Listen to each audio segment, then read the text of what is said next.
планировал посвятить нанесению лака маленьким деталям к своему шкафчику и небольшим изделиям, шкатулочкам.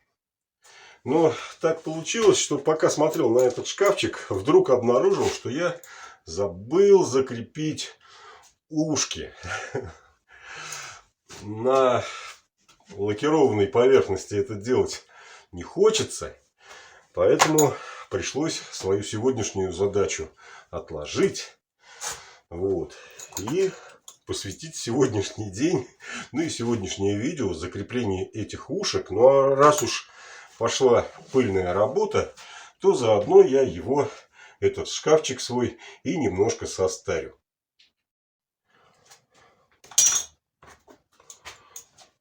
Навесы самые простые, из ближайшего строительного магазина. Я вообще по этому поводу не заморачиваюсь. Этот предмет нормально служит. Зачем платить дороже? Для того, чтобы их установить, мне необходимо все это дело разметить, сделать наколочку и практически вручную и практически на весу отфрезеровать выемку, чтобы саморез попадал внутрь, имел возможность маневра. Задача, в общем-то, несложная, абсолютно несложная. Нужно просто сделать все правильно.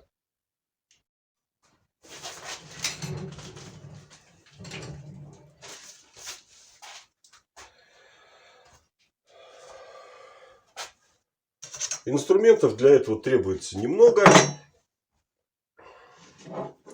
Керн, линеечка с ограничителем, ну и, собственно говоря, сам навес. Раньше я просто прикладывал сюда какой-то брусочек определенного размера и по принципу единообразия сюда приложил один размер и сюда этот же брусочек приложил другой размер.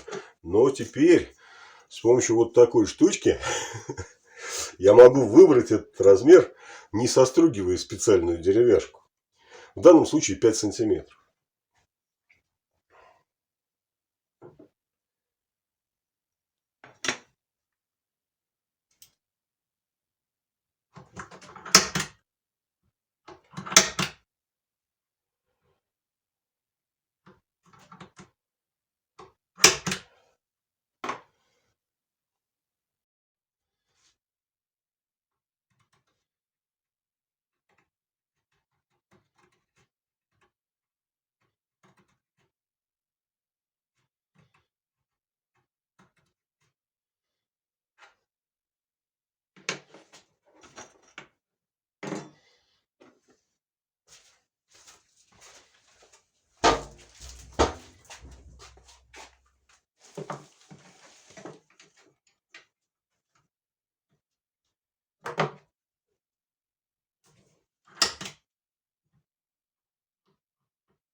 Фрезеровать эти отверстия я буду с помощью вот такой прямой фрезы с одним ножом. Отверстие не глубокое, не больше 5 миллиметров. Поэтому практически на весу и без направляющих, может быть, и корявенько выйдет, но в любом случае самим ушком это потом все это дело накроется. Видно не будет, хотя довольно стыдно. Вообще, обычно я устанавливаю вот такие навесы в подтай. То есть выфрезеровываю специальную площадочку, притапливаю ее туда внутрь, а потом еще выфрезеровываю канавку для, собственно говоря, навеса, для самореза, на который будет вешаться. Но в данном случае боковая стенка очень тонкая, буквально на 2 мм шире получается, чем навес. Я боюсь сломать вот эти вот краешки, поэтому делаю ее просто в накладку.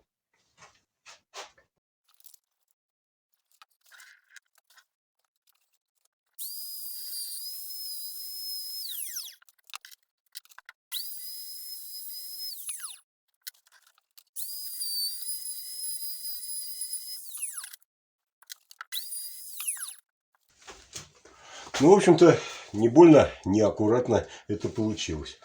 Нормальные отверстия. Закрашиваю их маслицем. Вернее так.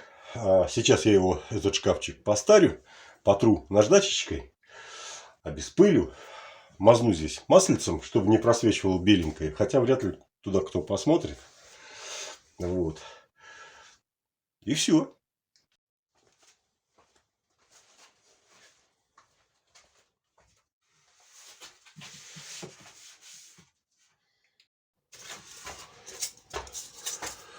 Я использую пеноплекс. Кусочек остался после ремонта. И шлифовальный круг с зернистостью 180. Тыльную часть только тоже немножко поцарапаю.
Весь этот процесс царапания наждачной бумагой, окончательное декорирование, каждый делает сам по своему способу, по своему методу.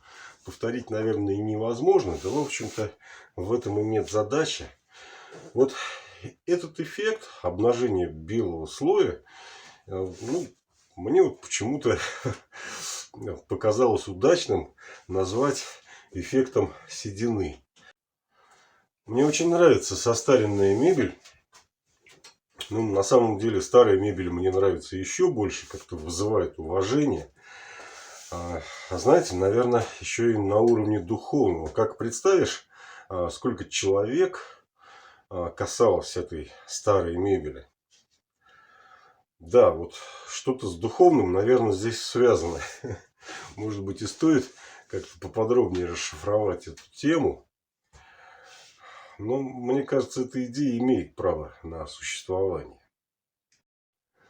Свои собственные изделия я ставлю по нескольким причинам. Вот одну из них я только что назвал, потому что мне это нравится.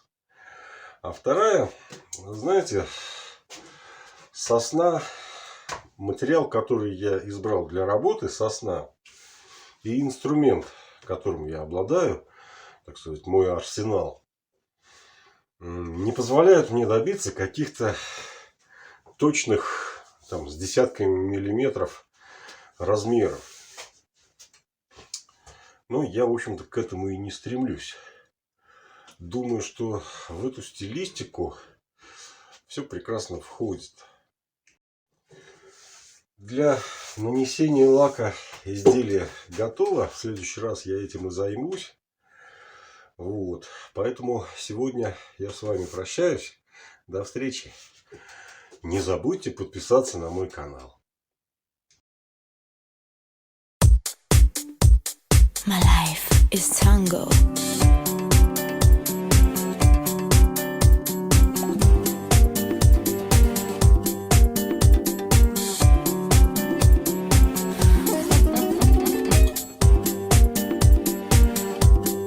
Play with me.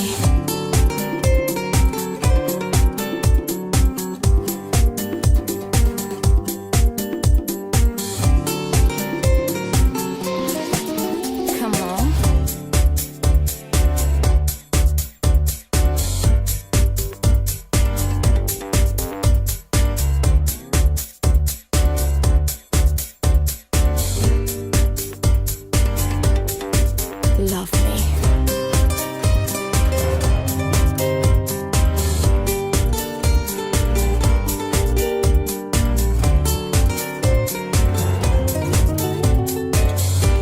I like this beat. You can talk with me. You can dance with me.